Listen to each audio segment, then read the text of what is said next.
7 o'clock hour, and as I said, my guest is in the house, and I talked to her earlier this week, and I loved her energy and her voice and her enthusiasm, so I've been looking forward to this interview all week long. So we're going to go ahead. I'm going to get her introduced right now. Crystal Brooks, often called mentor coach extraordinaire, is the founder of Love You More, Inc., 501(c) teen women's empowerment nonprofit organization, and Love You More Legacy LLC coaching. Author, certified master life and mindset coach, speaker, and entrepreneur, Crystal encourages women from all walks of life to find their voices and walk confidently in their truth.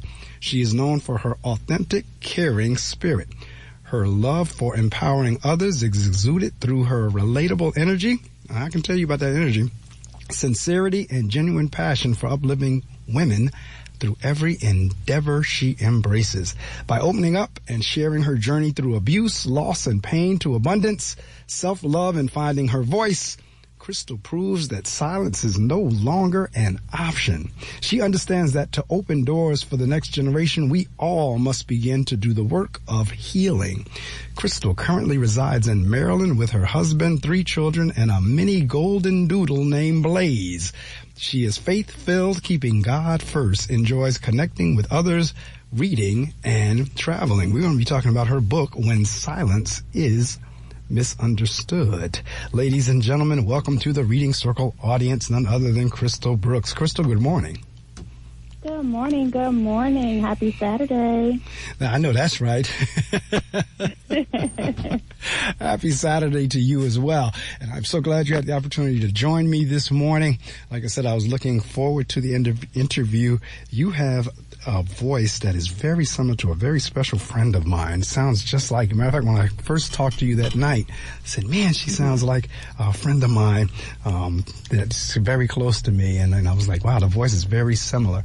But as I said, for you, you have a radio voice, and I'm looking forward to chatting with you this morning. But one of my first questions that I generally ask, because I don't have a set question sheet, but I do kind of start the interview off by asking, where did the writing begin? Because for so many of my authors, it begins in different stages. Some they wrote when they was in first, second, third grade kindergarten, and they knew it was going to be a writer. Some didn't write until after they got in college. Some didn't write until they've had different life experiences and they were journaling and they kind of captured things and they just said, you know what, I'm going to turn this into a book. So for you, kind of how did the whole writing begin? So writing for me began when I was younger. I used to actually write poetry. And that was my way to release and get things out. And I always liked to journal. So I would say maybe around 4th, 5th grade, so just started to write. And then I love music, so writing lyrics. So my journey started when I was younger.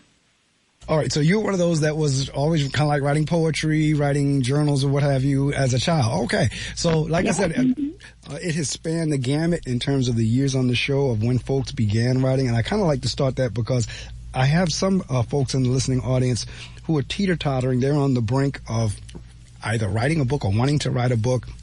So for the authors who've done it, I kind of like to have them give some insights as to, where did you begin and how did it start? Now, is this book here, is this your first book or is this, one along, another one? You've done other books and now this is another one of your works, because this is When Silence is Misunderstood. And I know this one was just released.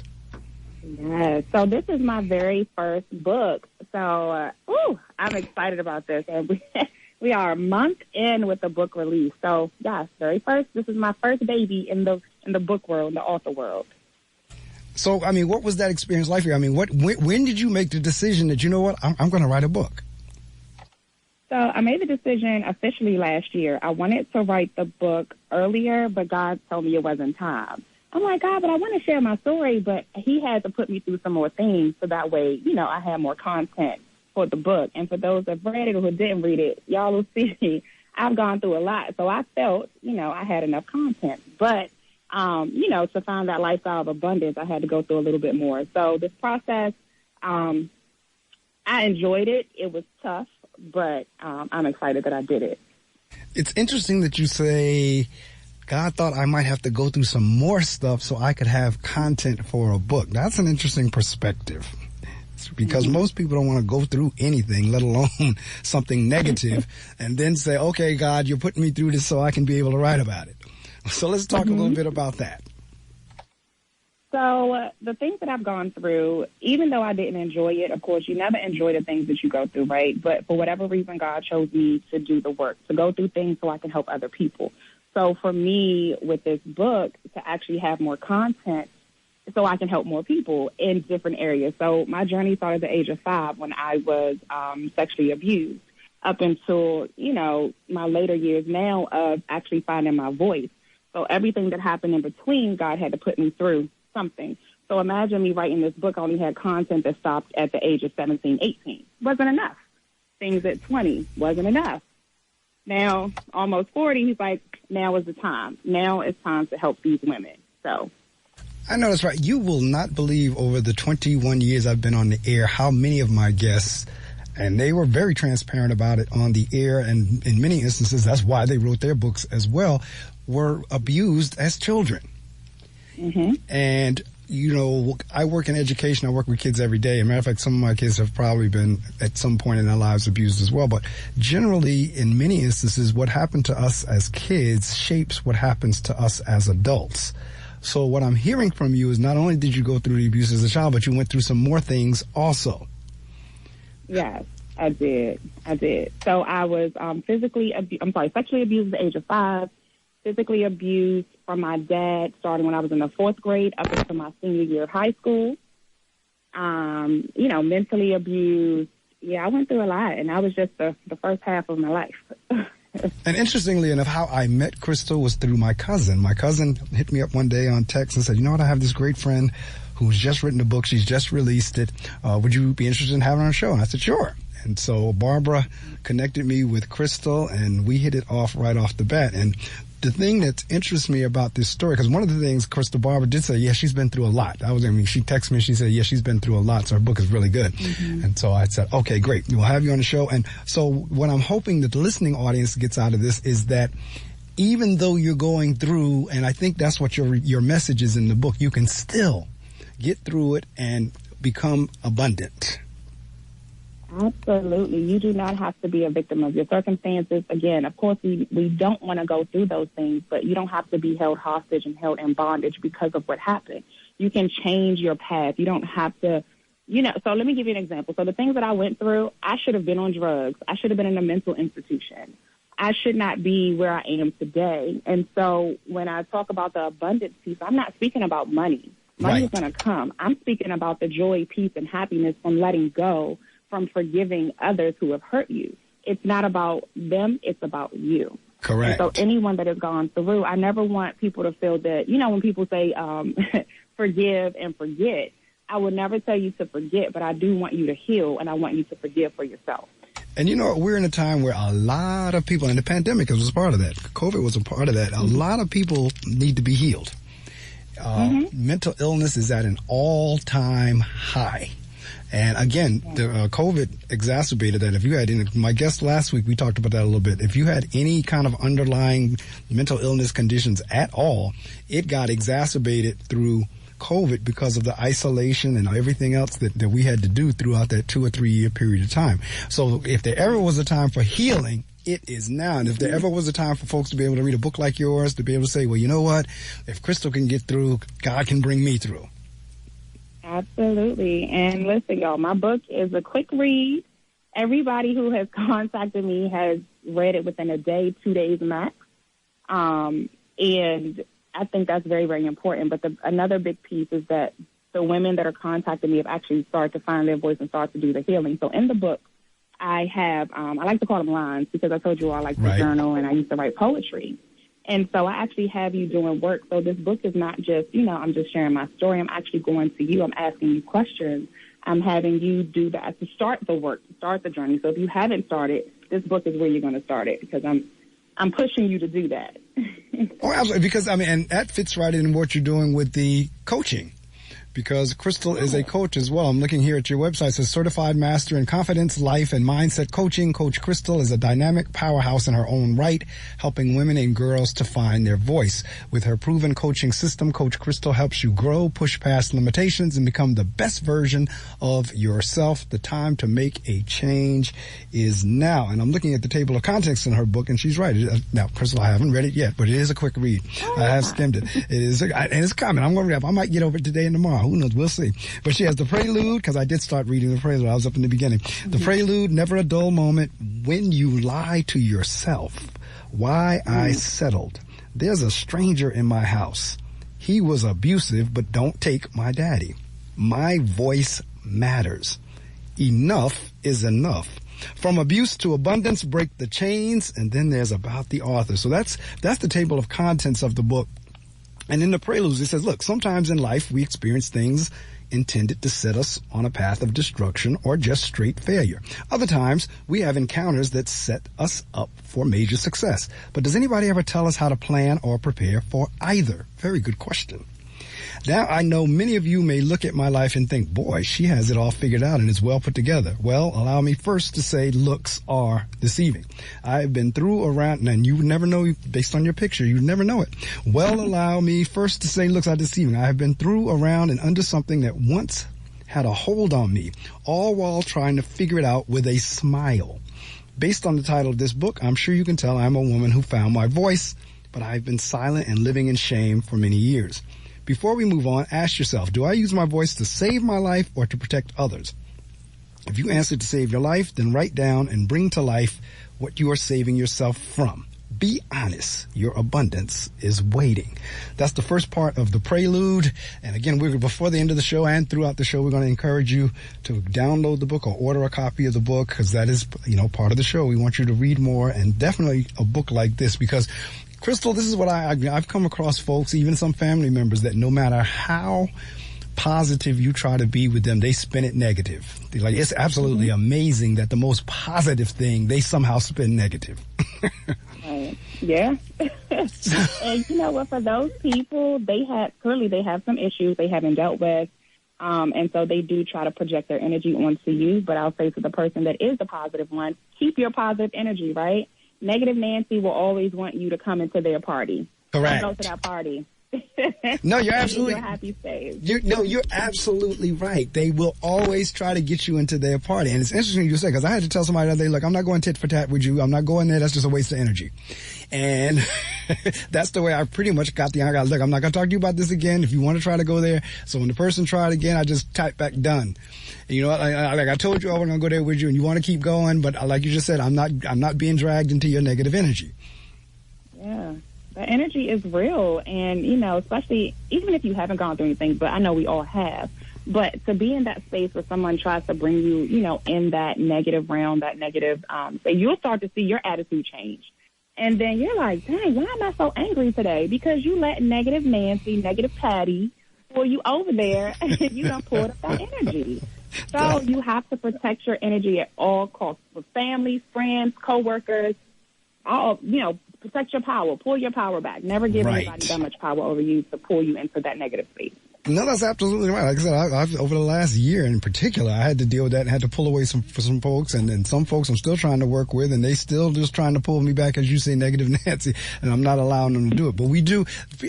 People don't believe in this thing called energy. They because whenever I start talking energy, they look at me like I have 3 heads. But we all give off energy.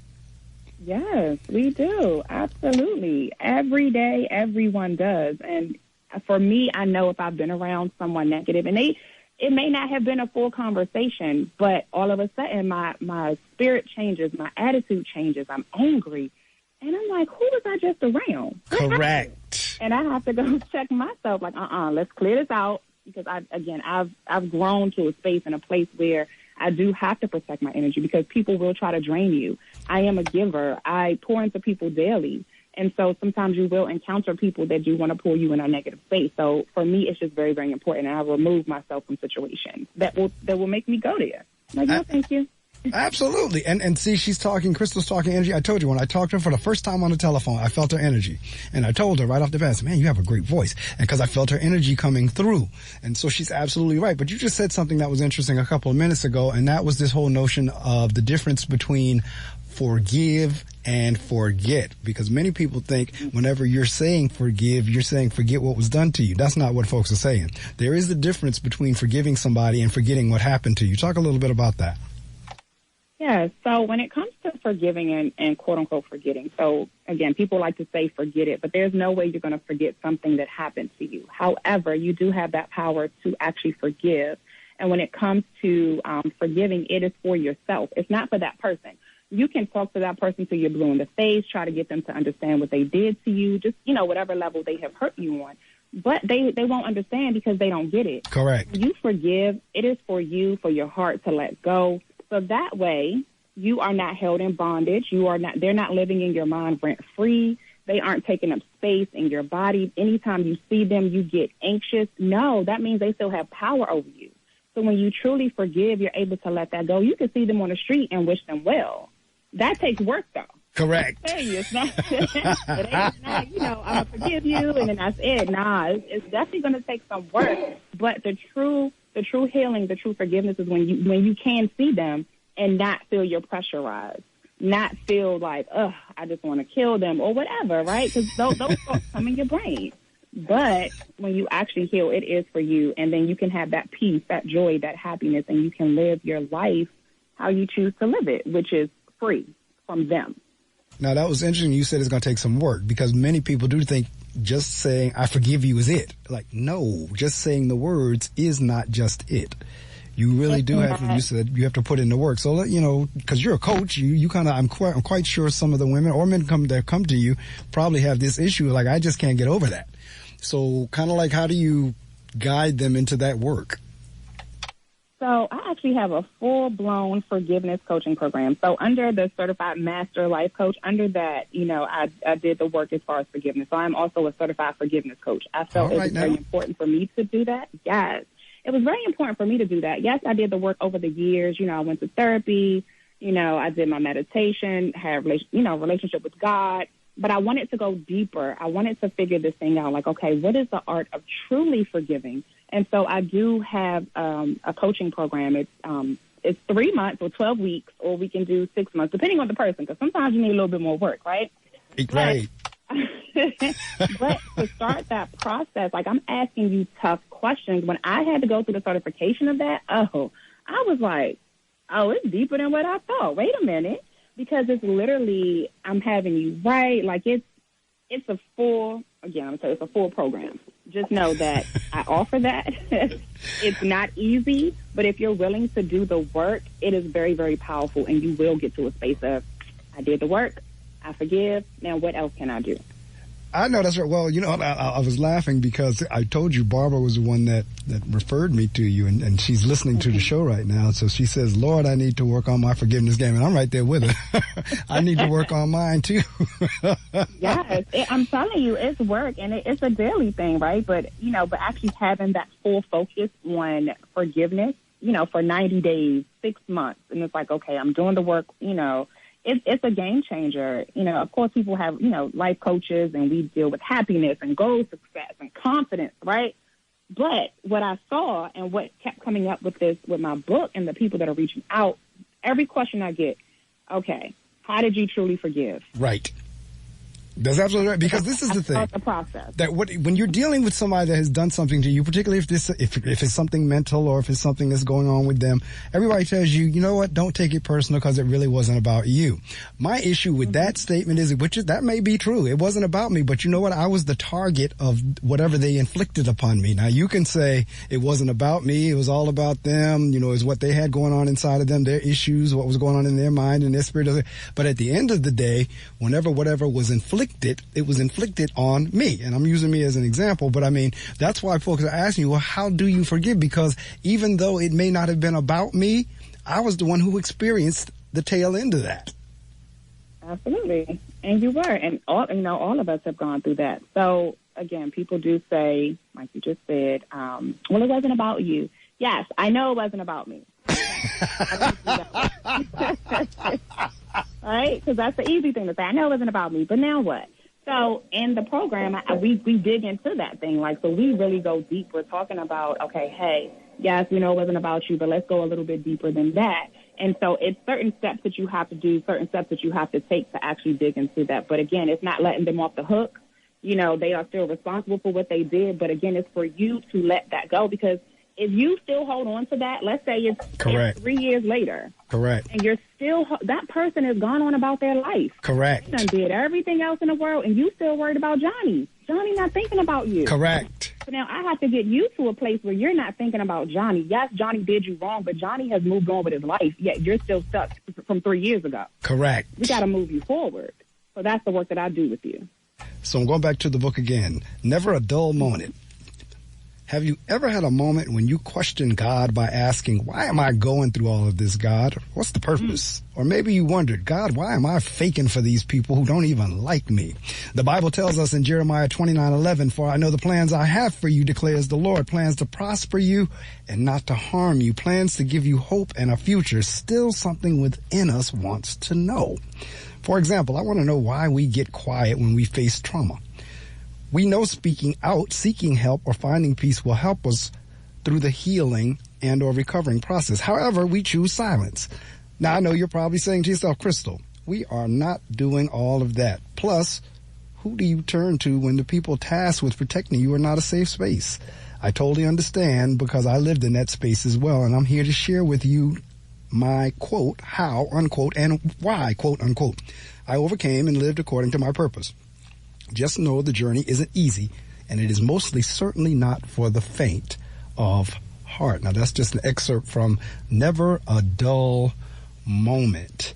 So let's talk, because that question is asked, like, God, why am I going through this? And what I said earlier, you felt God took you through some more things in order to be able to write this book. Talk about this whole notion of going through. So going through, it is tough in any situation, right? And so with me, when I ask this question, why am I going through all of this? And I'm going to be honest, y'all, like I have real conversations with God. I don't do the he, there, thou, Lord. I know that's right. I'm like, God, what's up? What we doing? What's going on? But I come to God real. And so for me, questioning him is something that the church really doesn't teach. If we want to Correct. The church tells you that you cannot question God. Correct. Take it. No. But if you actually look in the Bible, you can. God wants you to question. He wants you to have that conversation. And so that's what I do. But guess what? I didn't learn that till I got older. That's correct, because other people my pastor does teach that we can question God, and he says the same thing you just said. God can handle it. He can handle. Now, you may not like the answer you get, but he can handle it. It's not to say that you cannot question him. And you're right. We are mistaught with that as kids. Many churches misteach that, because you can question God. And, as my pastor said, and you just said, you might not like the answer, but you can question. And certainly, I think God is big enough to take our little questions. He sure can. He absolutely can. And so in my questioning and having my true relationship with God, what I found out is that the things that I've gone through is not for me, it's for other people. I didn't have to like it. I didn't want to go through it. But once I realized that it's for other people, it made a big difference. It made a bigger difference. Like, okay. And so now I'm in the space of, okay, what's next? What's about to happen? Versus before, oh, God, why me? Now I'm saying, why not me? Because I know that once I get through that thing, somebody's going to call me, which literally happens all the time. Hey, I'm going through this thing, and I'm able to help them quickly. So when I release myself and let God do what he needs to do, now I'm able to help the people that need to be helped. And I have those real conversations with them, with God. So I don't do the God, why me anymore. I used to. Well, it's interesting what you said, because one of the questions I was going to ask you, because you're being so transparent and because you have it in the book, was that in and of itself a form of healing or an indication that you have healed because you're able to talk about it? Because some folks who are going through, they're not able to talk about it, hence your whole notion about being silent.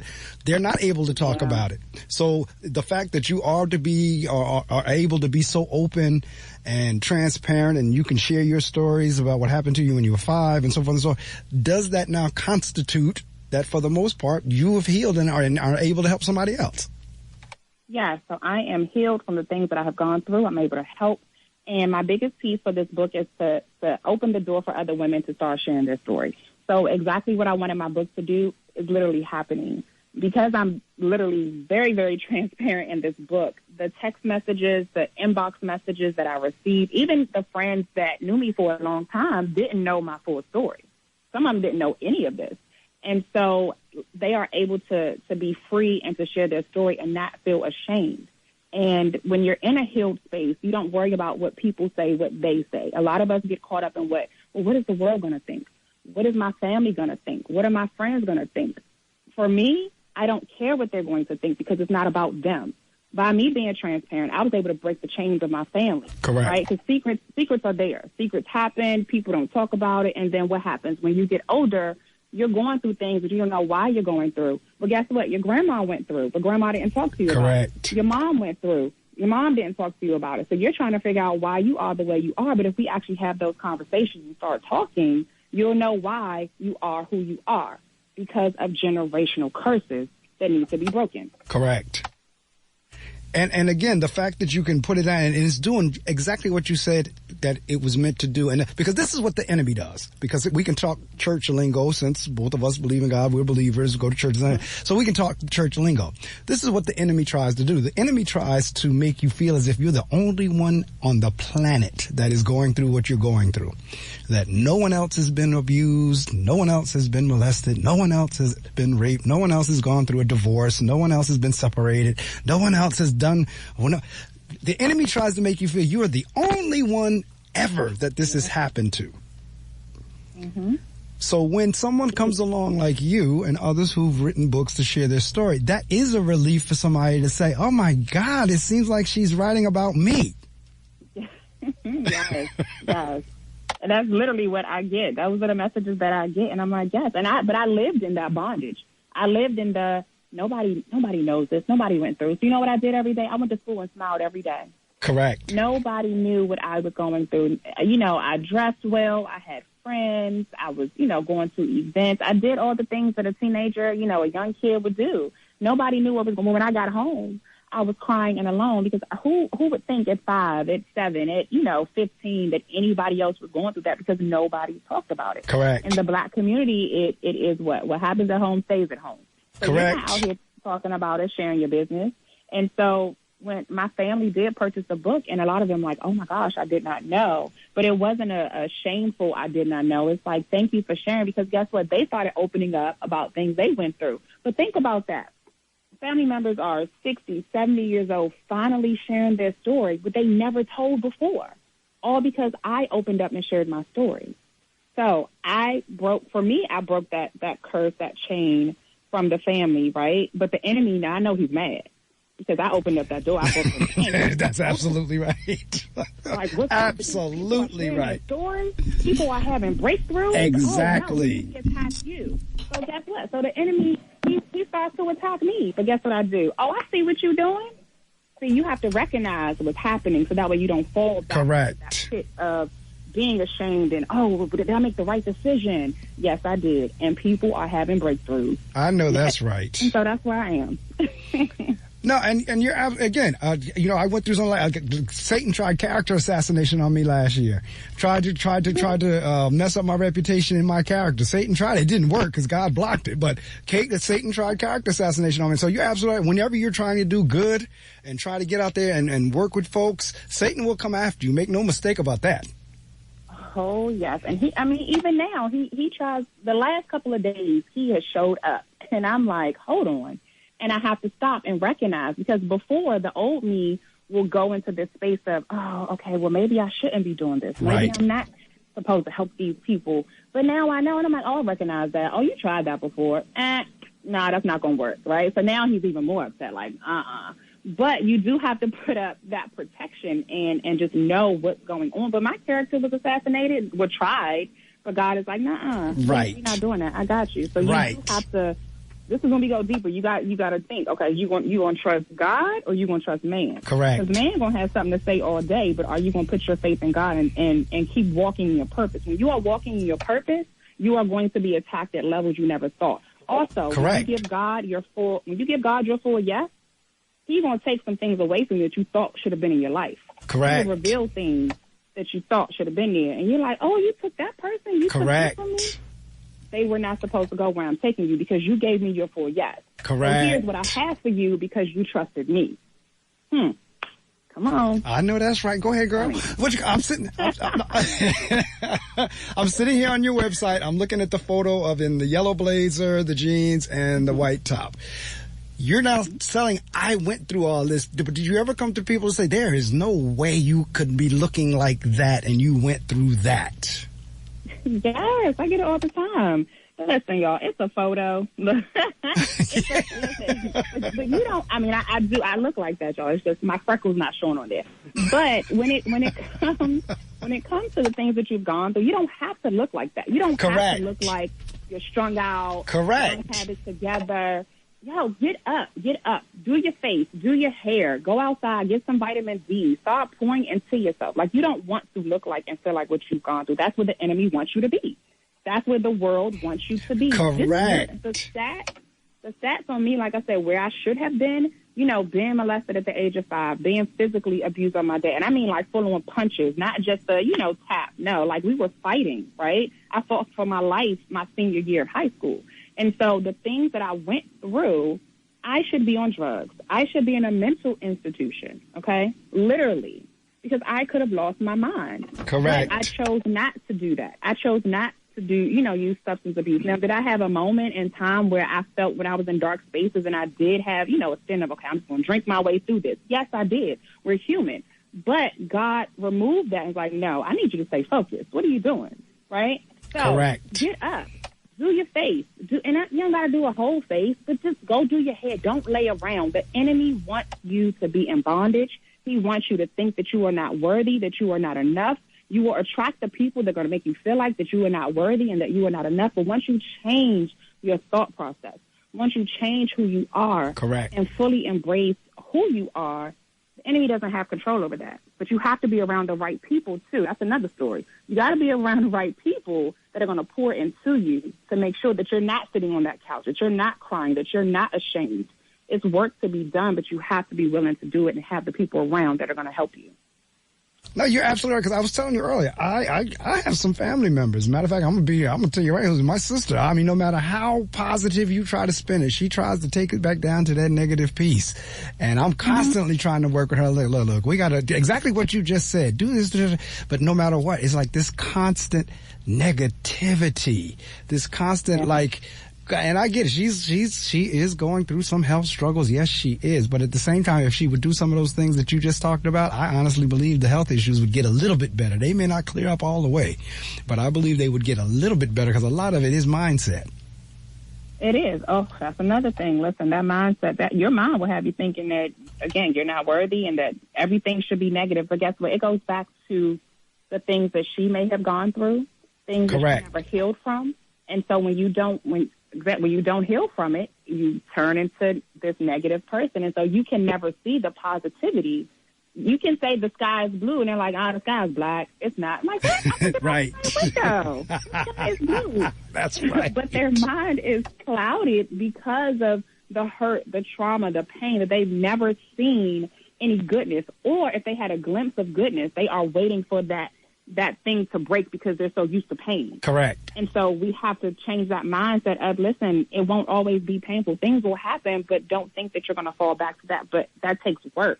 They have to be willing to do it. But again, because they haven't dealt with that trauma, that hurt, that pain, they're going to always be that negative person because they don't know anything else. Correct. And I'm looking in the book again, When You Lie to Yourself. Ladies and gentlemen, if you haven't been with me since 6, certainly I hope you've been with me since 7. But if you haven't been with me since 7 and you don't know whose voices you're hearing, my guest this morning is Crystal Brooks. And we are talking about her book, When Silence is Misunderstood. It was just released, having a wonderful conversation about the premise of the book, because we don't want to give you everything. We just want to whet your appetite, and then you go out and download the book from Amazon or wherever, or go to your local bookstore and order it, or have it sent to your home, or what have you. But when you lie to yourself, have you ever lied to yourself? If deceit is such a contemptible quality, why do we lie to ourselves? Here are a few reasons why. One, it's comfortable. You don't have to face the hard truth. It's convenient. You can keep doing the same thing without having to change anything. It makes you feel better about yourself, preserves self-esteem. It helps you to avoid self-responsibility for your actions. If you were saying, Crystal, I don't lie to myself, I'm aware of how I bend the truth, then here are a few signs that you might be lying. You feel like you're running away from something, and then I'm not going to read everything under it. You keep justifying other people's behavior. Oh boy. You have a rigid attitude. You feel inauthentic. You don't like listening to, you don't like listening to others' advice. You carry around deeply rooted anxiety. So those are some of the signs. You have to get the book to see the definitions under them. But see, this is going back again to, and this is another enemy trick too. Going back to what you were saying about the constant voice in your head saying you're not worthy. Mm-hmm. That's a lie. Whew, yes. So that voice happens even now, right? Because you're going through things, and again, it's when you're walking in your purpose, and a purpose that God told you to do, not what the world told you, but what God told you to do. Okay, that's the difference. Now, when you're walking in that, and that voice, you're not worthy, or you shouldn't sit in that room isn't for you. What I teach my clients is to change that thought right away. So let's say that negative thing comes up. It's like, you're not worthy, and you stop that you're not worthy. Don't even let it finish. In your mind, you're like, I'm worthy.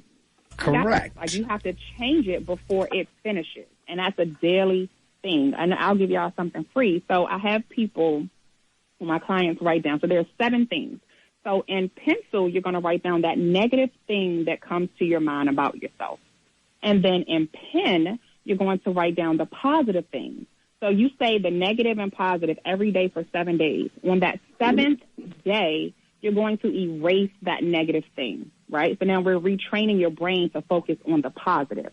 So now if that negative thought pops up, you already know what you're going to say. So that's the mindset. So that's a wonderful exercise. So wait, let me make sure I get this straight. So on the left side, you're going to write the negative in pencil. And on the right side, you're going to write the positive in pen. Yes. And on the 7th day, you erase the left side, each negative thing. Correct. But you're going to say the negative and the positive every day for 7 days. And on that 7th day, you're going to erase that negative. Now, see, going back to what you're retraining your brain. In terms of when I was going through the list about lying to yourself, where it said something about you don't want to take advice. Let me see, because that one I did a hallelujah on, because that's part of the issue. You don't like listening to others' advice. There are a lot of folks that what we're talking about right now think is a bunch of hooey. Oh, that won't work for me. That's just a bunch of hooey. Now, because for me personally, all this stuff that you're talking about, it has worked for me. I didn't say when I share with them, I said, I didn't say I didn't go through anything. What I'm saying is I always had these type of exercises and activities as support. I had a support base as well as belief, as well as doing activities, listening to motivational speakers, watching YouTube videos, reading affirmations, constantly doing, like you said, for 7 days, I'm going to say this. But you'll talk to some people and they're like, oh, that's just a bunch of, hocus pocus, hooey pooey. Okay, hocus pocus, hooly fooly, and you're going to still be in the same place you are in the next 2 years, right? See, we think alike. So then you're going to come back and say, hey, remember that thing you told me 3 years ago? Yeah. So here's the thing. I'm trying to cut down on things that I didn't know, right? You know how when we go through, it's like, listen, you tell your kids, okay, I'm trying to stop you from things that I went through. I'm going to give you the game early. But they want to go through it themselves, and they come back 3 years later. Oh, Mom, remember you told me? Yeah, I know. I told you so. But, you're still there for them. But when it comes to people that don't believe or don't want to do the work, they're not ready right now. But one day they will be ready. I never give up on people. It's like, okay, no problem. Hey, I'll see you in a few, right? Correct. Because something has to happen. Something has to trigger in them where they're ready to do the work. That's just like when, again, going something in the book as far as with my dad, when being on drugs. I can't want it more than him to get off. Correct. I couldn't want that for him, right? So it's the same process when it comes to changing, healing. You have to want it more than me. I can pour into you all day, but if you're not going to do the work, it's not going to work. Now, if you actually take a moment, take that pride out, know that somebody's actually here to help you. Here's how your life can be better if you do these things. Yes, things are going to happen. That is life. Nobody's life is perfect. Correct. Somebody say their life is perfect, but there is still work to do that you can change those things. So watch what you say, watch Correct. what you take in, watch your company, watch what you're feeding yourself, because Correct. things will change your mind, right? If you always watching negative, you're going to be negative. Correct. Putting some positive in there, it's like, I feel good today. You know why you feel good? Because you had that you woke up in a positive mindset. You need to wake up and listen to positivity. Now, if I was in church, you'd be hearing me saying, go ahead. I'd be saying, because the congregation's always hearing me saying, go ahead, go ahead. So if I was in church, you'd be, some might say amen or whatever. But I mean, you're right in the wheelhouse right there. And I'm always amazed that for many, that's a hard sell. And I don't quite understand why, because I know it works for me. I mean, you come in my house, I got affirmations all over the refrigerator, in my bathroom, affirmations all over the bathroom mirror, in the bedroom, all over the bedroom mirror, that I'm hit with something positive as soon as I get up, while I'm brushing my teeth, while I'm cooking, just surrounded by positivity and just taking that into your spirit. Now, you said another word as a question I was getting ready to ask you, and you said the word pride, because I was getting ready to ask you, where does ego play into this? And I'm going to give you an example, because I know for me, ego is big in terms of, there is no way in the world that was supposed to happen to Mark A. Medley. And my ego struggled with that. My pride struggled. Like, there is no way in the world that was supposed to happen to Mark A. Medley. Talk about ego and where pride falls into that. Ooh, so pride can be the biggest downfall for a lot of people, right? Where you have people that are here to help, but you're too prideful to ask for help in any situation. And why is that? Why are we in the space of being prideful? So I can give an example. I was the person who never asked for help because I'm like, no, I got it, because I was so disappointed. So my pride was rooted into something different than what some other people. I mean, it could have been the same thing. They could have been hurt. They could have, I don't know. But for me, the pride for me was I was always disappointed. And so my pride had me not asking for help, not seeking that help. Ego, people that want to help you, but you feel like you know it all, and that's right. Nobody can tell you anything. That's a different ball game, because that person can be helped if they let that ego or that pride go. But it's harder for that person because they have this perception to live up to. I would say that. Because if they were to let somebody in, let them help them, that will make them think that they didn't know anything, right? And so that ego is a downfall to a lot of people. That pride is a downfall to a lot of people, but the person has to be ready to let it down so people can actually help them. No, absolutely right. I'm going here. I'm back in the book again, and you're absolutely on point once again.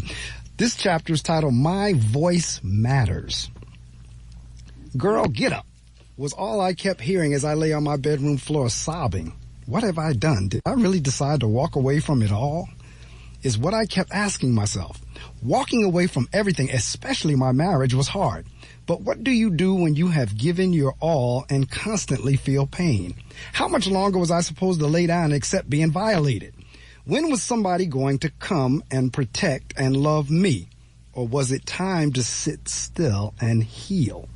In all that happened to me, it was time for me to acknowledge my role, my pain, and address myself. Granted, I could not control being raped or being abused by my dad, but my desperation to love and be loved had brought me to a place I knew I did not want to be anymore.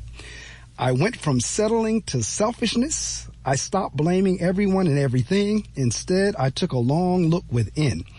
I had been so focused on everyone else that I had no clue what I truly wanted beyond the facade and the lies. Talk a little bit about, and excellent, and that's just an excerpt of it, but the role that we play in what we get.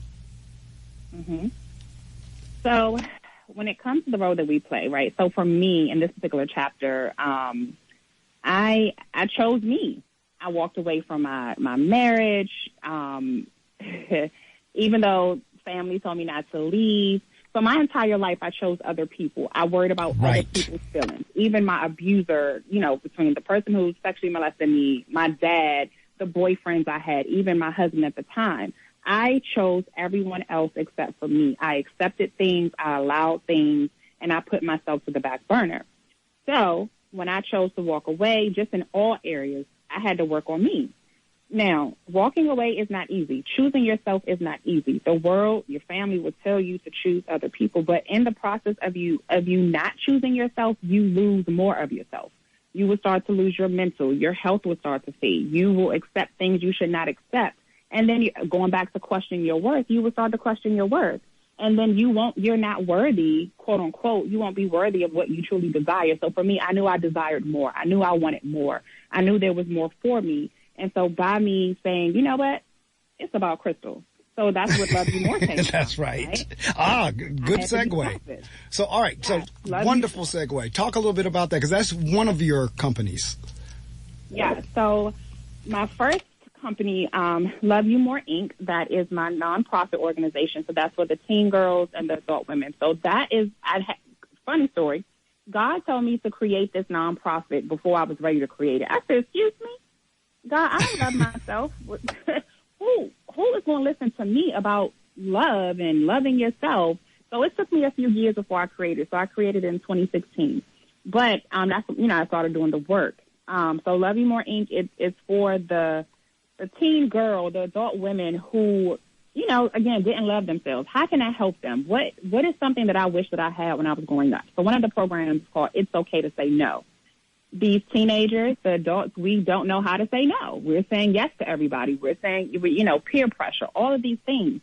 But guess what? It's okay to say no. No is a complete sentence. You don't have to go along with everybody and try to be in the crowd, and you risk who you are.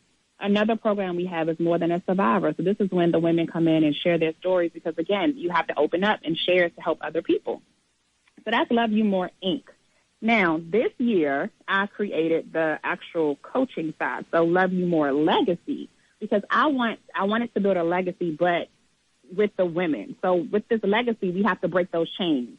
We have to do the work. So now we're going deeper, like it's a deeper version of the nonprofit side. So that's more so for my babies, the teen girls. But the coaching side is, hey, ladies, we got work to do. We have to help the younger generation. That's why they're falling off, because we're not sharing. Or we're showing our highlight reels. Do you actually love yourself? Do you know what love looks like? Do you know what loving yourself takes? And so that's what we dig into on both sides. Wow, because I'm looking here again on your website. It says Love You More Legacy has helped hundreds of women find their voice and break through their limiting beliefs. Through individual and group coaching sessions, Coach Crystal has empowered her clients to achieve a positive outlook on life and provide them with the tools necessary to get them there. Let Love You More Legacy help you learn and develop better ways to handle the issues that are standing in the way of your goals. That's what the Love You More Legacy is about, as you just heard Crystal talk about. That's actually the more of the grown-up version of what she had there with her nonprofit. Talk a little bit again, because we were on that chapter about voice. How do you define voice? Because you said my voice matters. How do you define voice? So, that's a big one. So my voice matters. So when I talk about being silent and you don't speak up for yourself, or you allow people to run over you and you don't say what you want, right? That can go in your relationships, in your jobs, wherever. If you're not speaking up and if you just go silent, that's a problem. Why are we silent? So my voice matters. So in my situations when I was molested, I didn't say anything. When I was physically abused, I didn't say anything. When I went through my first marriage of things that were going on, I didn't say anything. I was to myself. But I had to realize that my voice does matter. The world needs to hear my voice. There are people that are depending on my voice for their breakthrough. What if I stayed in bondage and didn't say anything? There are other people's voices and situations that are tied to you breaking through.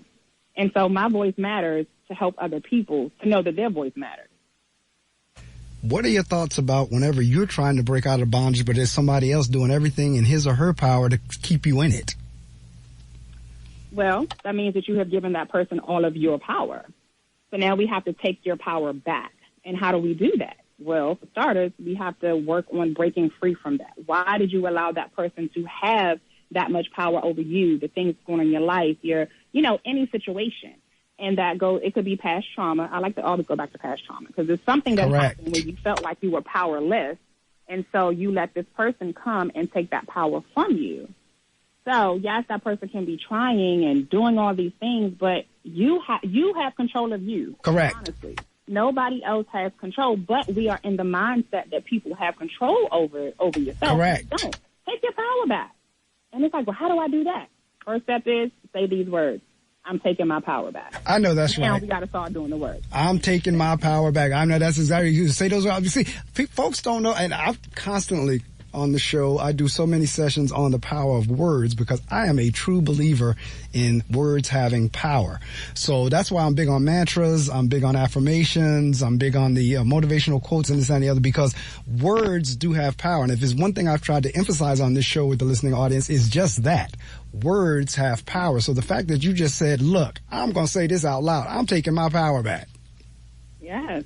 Yes, you have to, when you owe it to yourself. How many times have we just given our power away? And so listen, I tell y'all to write that down. And then you start writing it like, oh, shoot, I gave it away at my job. I gave it away at the store. I gave it away it could be anything. It starts small. It starts small when you start giving your power away, and then it grows into a bigger thing. So now the only way that you're going to fix things is if you have to see it. So just saying it in your mind, no, you have to write that thing down. It's a visual. I'm big on visuals, too. Write it down. And then it's like, oh, my gosh, I didn't know that all these things happened. Yes. So now we can start to do the work for each thing that you gave your power away to. But the first step, say it out loud. I'm taking my power back. I know that's right. Talk a little bit, because you've been, talking about abuse as well. Talk about the different types of abuse, because most people think abuse is just somebody getting hit or being physically bruised or battered, but there's more type of abuse than physical abuse. Oh, yes, there's mental abuse. I feel like mental sometimes can be worse, right? So correct. Somebody has control over your mind, and you're, give them that power over your mind. They can convince you of things that, maybe you didn't think before. Making you think that you're not worthy. But that goes into that, let's go into the domestic violence realm, right? So a lot of that starts with the mental. They start to tear you down. And they'll tell you, oh, what? You wearing that today? It starts with small stuff, or you're not pretty. You're not worthy. What? I'm not worthy. Now, even though you may in that moment feel like that you are, their negativity will start to replay in your mind. And it's like, dang, am I worthy? And you start questioning. All it takes is one thing to go in your mind, and your mind will start wandering. It's going to come up with every scenario to make you think that you're not worthy. And so mental abuse it's a little, of course, physical is tough, but that mental piece, because your mind, it controls a lot of things, and it controls you, essentially. And so mental is tough. But a lot of stuff starts with the mental. Because think about your abuser. In any situation, it starts with your mind. They don't just come and abuse you. They start with your mind. Correct. With your mind. Again, listening audience, I honestly hope you've been with me since 7 o'clock. Now, 6 o'clock I'll give you, because I know it's early, and during that time I'm playing the music and all that kind of good stuff. I'm doing commentary. But when my guests come on at 7 o'clock, I really want to make sure you hear that, because that's where the value really comes in. And then, we surround it kind of like a hamburger. We got the buns on the outer end, the other outer end, and then you got the meat in the middle. Well, this interview this morning is meat. And I honestly hope you've been with me since 7 o'clock, because my guest this morning is Crystal Brooks. She is the author, and I highly recommend the book. Like she said, it's a short read, because I know people don't like to read. Yeah. I'm in education, so I know they don't like to read, and I'm being facetious. However, to Crystal's point, the book is short. It is a quick read, but it's still powerful. It may be short, but it is powerful. The things that she's discussing right now is in the book. So I'm going to encourage everyone to get a copy of this, male or female, because I know you're geared toward women, but will it work for men too? It sure will. So I had a book signing in Atlanta a few weeks ago, and there were a bunch of men that purchased the book, but I've had, just having conversation. This book will work for anyone. Yes, I do focus on women, but men go through it too, and I want y'all to start talking about it. How about that? That's absolutely right. Yeah, I'm a witness that men go through it. I know for a fact men go through it. And so, yes, you're absolutely right. And generally what happens with men is you think it's bad that women don't talk, but women talk more than men do. Men really don't, because that ain't supposed to happen to men. What you call it, men got to put on that facade you were talking about, because they, society said you got to be tough. Society says, no, you won't cry. Society says you suck it up and you take it and you go through it, and, so forth and so on. So you're absolutely right in terms of, it's the same thing for men. Mm-hmm. It is. And, speaking on men, and, when it comes to men in relationships, this is why they can't be soft. They can't nurture the woman. This is why sometimes the woman is more so the quote unquote I got to be tough, because a man is not in the space where he can love on his woman, right? So a female, she wants to be soft, but the man is taught to always be strong, not cry. We want to see you cry sometimes. Go ahead. All right now. Through. Okay, we want to know that you don't have to keep those things bottled up inside, but society has taught you that you cannot be free. But you all men have gone through a lot of things too, and I want y'all to be free. I want you to share your story, because there are other men that need to know. And again, the younger generation, they are in this tough man mode, but they're hurting. Correct. And you have to start sharing and not being afraid to share your emotions. Like, you have to have emotions. Correct. Telling a boy, don't cry.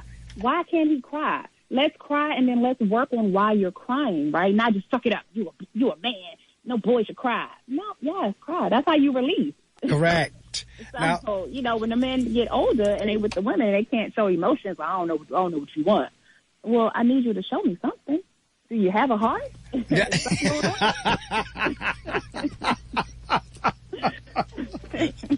That is absolutely right. Now, it's interesting you said it, because I'm the principal of an all-male school, and I've had that conversation with my boys. It's all right to cry. Don't let anybody tell you that because you're a male that you cannot cry. I've had that conversation with the boys. And because sometimes they'll come, like a couple of times I had boys come to my house and they start crying and they got embarrassed because they were crying. I said, don't be embarrassed. Right. Like, let it out. It's all right if you cry. Let it out. So yes, definitely. And see, maybe it's time change, because this is the stereotypes and society is still kind of in that place. Now we're getting better. We are, but we're still kind of there, where the males have to be tough. And for me, I have no problem sharing my emotions. I just need somebody who want to listen to them and don't resist them. But in any event, I have no problem sharing them. I just don't need somebody telling me what I ought to be feeling. I don't need somebody resisting what I'm saying and saying, oh, well, you know what, that's silly. That I don't need, but I have no problem expressing them. But males ought to be able to do that. And I agree with you 100%. The males and the females ought to be able to express and have their voice. Because this is the other thing. Men lose their voice too. Now, since we're on that topic, now they're not going to admit it. Most won't. But men can be put in a situation where their voice got lost too. Absolutely, because the world, society, the other men, so it's broken men raising broken men, right? Yes, so, bingo. It's like, so they're going to teach you what they know, which is brokenness. So now you're just continuing the cycle of brokenness, and, it's both ways. But with these men, it's, well, I was taught this by my daddy, and this is what it is. And then now your son looking at you, well, okay, well, I guess that's how I got to be. Then when he has kids, it's the same process. It's like, no, when are we going to break that? Like, why does it have to be that way? Why can't you be vulnerable? Why can't you speak up? Why can't you cry? Why can't you hug another man? Correct. Like, come on. Like, that doesn't make, it's so many things I can say about that. No, it is. I'm going to have you back on the show. I'm definitely going to have you back on, because we'll have to do a part 2. But no, it's great, because I was having this conversation the other day. This is how we've been socialized. Now, I don't know if it's still going on there, but my guess is it probably is. The boys, let's say, for example, you have a son and a daughter. The sons are told to go out and sow their wild oats, get as much as you can. The girls are told, I won't say it because we're on air, but the girls are pretty much told, I will say it, pretty much keep your legs closed. So it's kind of like, okay, so who are you sowing your wild oats with if all the girls are keeping their legs closed? Exactly. But that's the way we're socialized, and which is, because I always say, when I do write my book, men are not going to like my book. They're not. They're really not. They're going to be like, man, turn in your bone. You ain't no real man. But but in all seriousness, though, men go through the same way women go through. And one of the big differences is they won't talk about it. I mean, when men get together, they talk about sports, they talk about women, they talk about job or whatever, but they don't really get into what's really going on inside of them. Yeah, and I want that to change. I do. I think that will help them in general, and it's going to help their children and then, just the next generation that's coming up, because a lot of the men and the boys, they have so much pent-up aggression because they don't cry. Because they can't express their feelings, right? So now if they see, oh, man, my idol, he cried. Oh, shoot. Okay, but he's telling me what's going on. Okay, well, now I can release that. Because what do you guys do? If you're not sharing it with anybody, it's still on the inside. Correct. Y'all don't be writing like that. Y'all don't share it. So where does this go? Where does this pent up anger, anxiety, it goes into what? Fighting. Yeah. Exactly. I was getting ready. I'll tell you where it goes. It goes in, and particularly if they have a spouse or a partner, or it goes into them abusing their partners. I have some of my boys right now that I've had to pull to the side and say, look, we got to have a little chat here, because what I'm seeing out of you, I can see you as a grown man being abusive to women. And I've pulled boys aside and had that conversation with them. Like, you know what, from what I'm kind of seeing, the way you're acting, and like they're in 6th, 7th grade. I said, but I can already see that if you keep this little attitude going, that you're going to wind up being abusive to your spouse or your partner or your girlfriend or whatever. So those conversations we have, because that's exactly where it goes. And that's why we have some of the issues that we have. Yes. But even to the moms, let me listen, I love y'all. I love the moms too. But by you not being healed and you're still broken, your little boys see that. Your little girls see Correct. That. And so you just start another cycle of, these chains, and you're not dealing with it. Or you have different people in and out look, this could be a whole segment on what moms and dads need to do and what you're showing your kids. Now, kids are going to be kids regardless of what you do, right? Correct. But if you can show them that mommy is healed, mommy Right. chose herself, mommy is telling you to express. So I have a son. My son, he's 4 going on 34, okay? He's been here before. But with him, he'll cry, and I'm like, hey, okay, let's talk. Let's take a deep breath.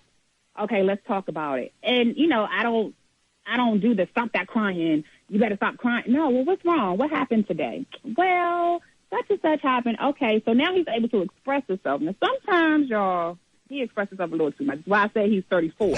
Because you would think you're talking to a grown man, but I have instilled in him to share his feelings. Don't be afraid to share. And then that way it's not that pent-up aggression Correct. that happens. So you need to present a united front when it comes to mom, dad, just in general, but just being healed. Starting that work. And don't be afraid to let your kids see you healing. Because it's Correct. like, oh, mommy, okay, well, I can do this too. Let's start showing them those things. No, you're absolutely right. And, we're coming down to the close. I am definitely going to have you back, because we got to, like you said, we've touched on some topics that can be full-blown interviews and discussions in and of themselves. Yeah. Talk to me a little bit about whenever you say when silence is misunderstood. What do you mean by misunderstood? So misunderstood could be, let's go in general, right? So when I went through the things that I went through, my silence, and people misunderstood, oh, she's just quiet. Oh, she's just off to herself, right? Not understanding that my silence was because of the trauma that I went through. Nobody asked me any questions. It's just we tend to put kids in a box. Oh, that's just how they are. Oh, they just like to be in their room. Oh, they just don't want to talk about anything. And so me being silent or, not having a voice, even if I went through things at work or different coworkers or, different business things, and I went silent because I'm like, they're not going to understand me anyway. I shrunk in those moments. So it was a shrinking moment for me, being silent. I went back into nobody cares. No one's going to listen. So, misunderstanding my silence held me back from a lot of things. Held me back from being free, held me back from standing up for myself.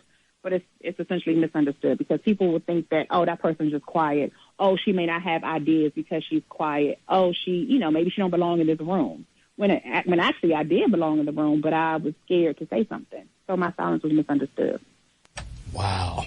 Well, Crystal, we've come down to the last of the interview, and this is what I do at this part. You get an opportunity to promote. You can promote your 2 businesses, your authorship, your books. The only thing you can't say is a dollar amount, because when folks get in touch with you, you all can do that transaction and negotiations, what have you. But anything short of that, any shout outs, book signings, how they can get in touch with your website, where the book is available, anything that you have the opportunity right now, because I'm going to turn the mic off and it is yours to promote. All right. Thank you. So again, thank you for having me on today. This was amazing. So everyone, you all can, let's go through the list, right? So to get in contact with me, you can go to my website, lymlegacy.com. That is lymlegacy.com to schedule your free consultation. You can work with me. If you want to donate to our nonprofit, that is loveyouMoreInc.com. LoveyouMoreInc.com. Let's see. I do have the coaching program. I offer the group coaching and the individual coaching as well. So again, get on my calendar for that. But that is going to run for 12 weeks. Coming up, my book signing. I do have a book signing at Barnes & Noble at Columbia Mall. So if you are in the DMV area, I will be there August 27th from 12 to 4. I will be speaking in New York September 15th through the 17th at the Healing Unto Wholeness Conference with Cassandra Lenore. And September 24th, I will be at the Women of Purpose Chat and Choose, speaking there with Tamara and her crew. And October 2nd, Dancing is My Voice. I will be there. That is in the DMV area as well. So I have a lot of things going on. Please feel free to reach out. I am here to help you, assist you, and help you grow. I am the coach that is going to help you break generational curses. I love y'all. Well, thank you so much for rising early. I know you told me you were a morning person, but thank you so much for taking the time to stop by and talk about your book, When Silence is Misunderstood, and so many other issues. And I promise you, before long, I will have read your book from cover to cover. And you're right, it's not a long read, so it won't take me long because I'm a speed reader anyhow. So it won't take me long to get through it. Certainly, you whet my appetite and intrigued me with the conversation we've had this morning about the book. And you hit on some serious issues. And again, I see it every day as an educator. And some of the issues I've dealt with in my own personal life. So you've hit on some very serious issues. The book is When Silence is Misunderstood, Finding a Lifestyle of Abundance After Abuse. The author is Crystal Brooks, and it's spelled just as you would think it would be spelled, CrystalBrooks. Crystal, thank you so much. I am going to have you back on again. We're going to schedule another date. I thank you so much for promoting this morning's show, because Crystal not only took my promo, she made her own. She made one to fit Instagram. So I thank you again for having me. All right. So have a wonderfully blessed day, weekend, week, and we will chat. I will get a copy of the show to you sometime in the next couple of days. And once you get those links, you can do whatever you'd like with them. Share them however you'd like. Awesome. Thank you. Have a great day on purpose. Thanks. You do the same. Take care now. Thank you. All right. All right. Another fantastic interview. And not only was it fantastic, but it was inspirational and informative.